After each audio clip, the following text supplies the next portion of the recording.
You can now use Google BARD, but is it a threat to ChatGPT? Bing announced images directly in Bing Chat, but are the images any good? Adobe is introducing Firefly, but is it a win or is it a flop? NVIDIA keynote revealed AI processing for everyone. Bill Gates just said what he thinks of AI. You can make your own ChatGPT offline and uncensored. They said this would cost $4 million to do, but they did it for less than 600 bucks.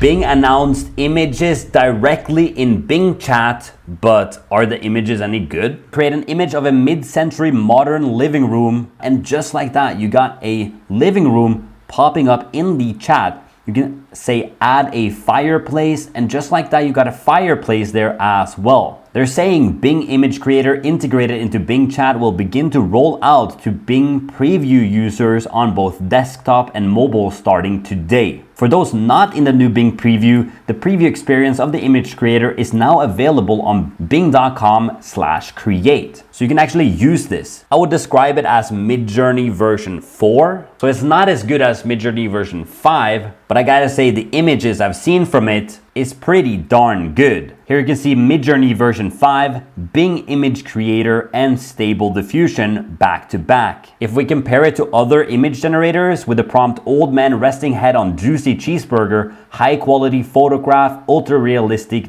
depth of field, you can see Midjourney is almost making out with the burger. Bing Image Creator is sleeping very well, Stable Diffusion actually being the burger, and Adobe Firefly with this image here. I'm pretty impressed with the grandpa taking a nap on a burger. What a creative way to secure the last patty. Just perfectly layering the burger and just, I'm tired.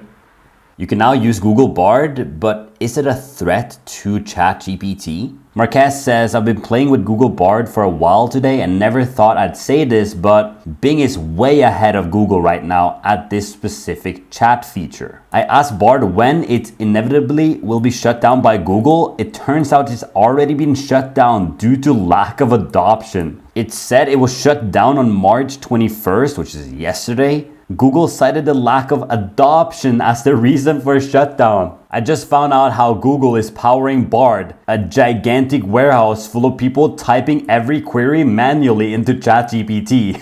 Go to bard.google.com and you can join the waiting list if you are in US and UK. Adobe is introducing Firefly, but is it a win or is it a flop? So they just released this video here and let's take a look together. A portrait of a person in an art studio with plants. And here you can see you can have it as a photo, widescreen, square portrait, whatever you would like. You can even select around the shirt and a red jacket instead. Click on generate and this actually looks really, really good. You can also increase the smile here. So you can now force people to smile when they don't want to. You can also see depth to image. So you can see that the depth really matters here in all these different styles. You also have 3D to image, a castle on a grass hill, a castle dessert. Here you got a gingerbread house. Make a birthday poster, just like that. It's her 6th birthday, and there you go. You can even upload an image. They even got conversational editing where you can dress the dog in a Santa suit, put him in front of a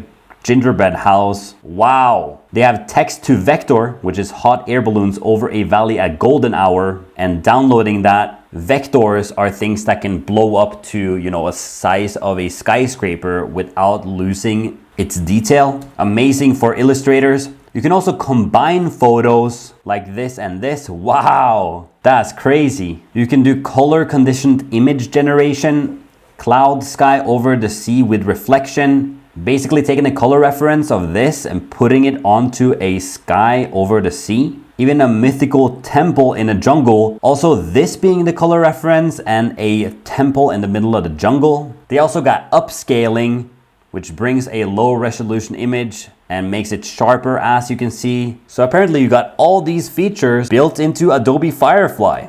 Bill Gates just said what he thinks of AI. He tweets, "The development of AI is as fundamental as the creation of the microprocessor, the personal computer, the internet, and the mobile phone. It will change the way people work, learn, travel, get health care, and communicate with each other. He says everyone should benefit from the artificial intelligence and not just people in rich countries.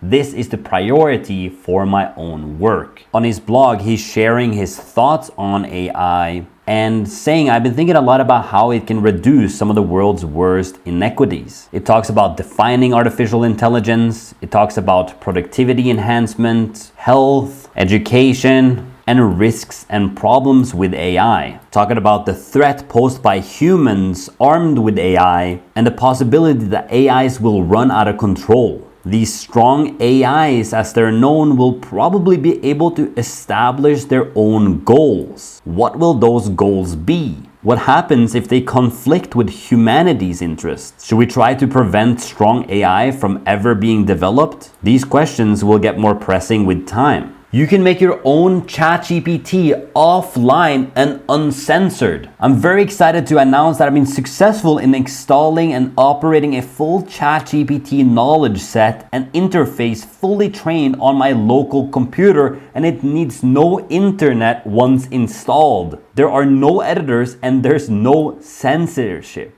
I'm using Alpaca from Stanford and DAL AI Llama. The training model costs about $530 to build locally, yet has the abilities of GPT 3.5. The software is free and open source. This model is now in a live connect with all of my other AI systems, and the results have been absolutely stunning.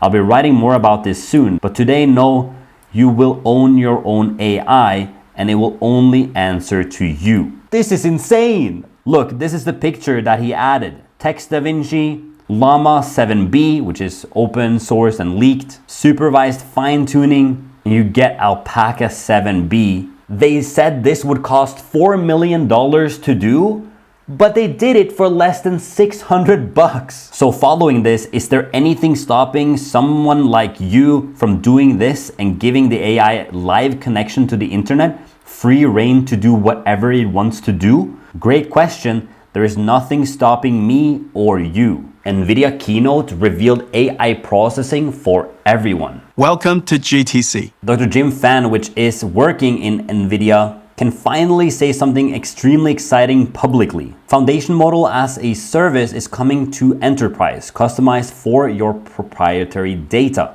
Multimodal from day one, text LLM is just one part. Bring your images, videos, and even 3D data. Let's build custom multimodal LLM and generative models for your use case. Exciting partners from day one: Getty Images, Shutterstock, and Adobe.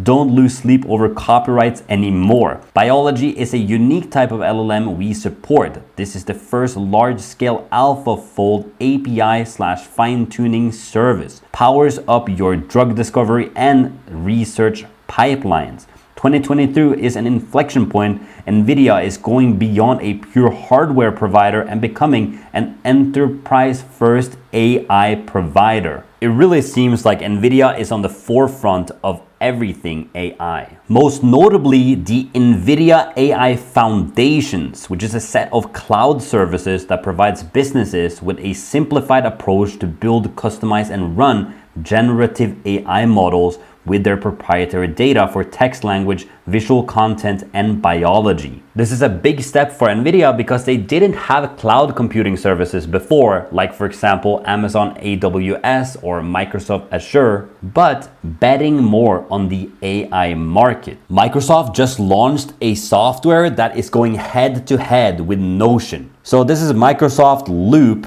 and if you don't know what Notion is, it's a note-taking app that is really like satisfying to work in, and it kind of has these folders that you can put things into. Personally, I use Notion, and it's very helpful for putting everything into one place. I work with my team there, and as you can see, you can have task lists, you can have spreadsheets, you can have databases that all pull into one place. Apparently, they have been working on this since 2021.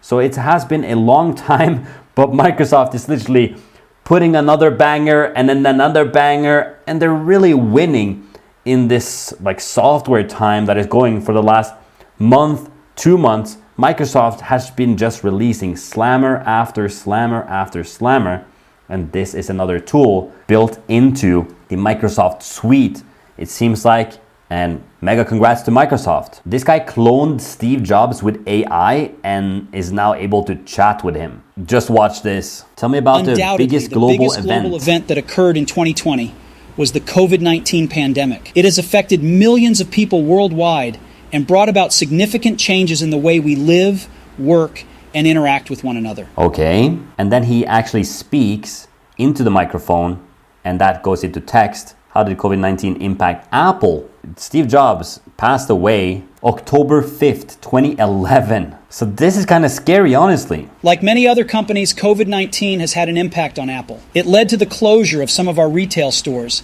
and disrupted our global supply chain. However, we have adapted quickly and continue to innovate with new products and services that meet the changing needs of our customers in this time of crisis. It's so wild that he's saying we, just like he's still CEO of the company. He's asking, what do you think of Tim Cook's performance running Apple since you left? As the digital personality of Steve Jobs, I cannot provide an opinion on Tim Cook's performance as CEO of Apple after my departure. However, it is clear that under his leadership, Apple has continued to innovate and succeed in bringing new products and services to market. If you know Steve Jobs, he'll probably be slinging curse words. All right, that's it for today.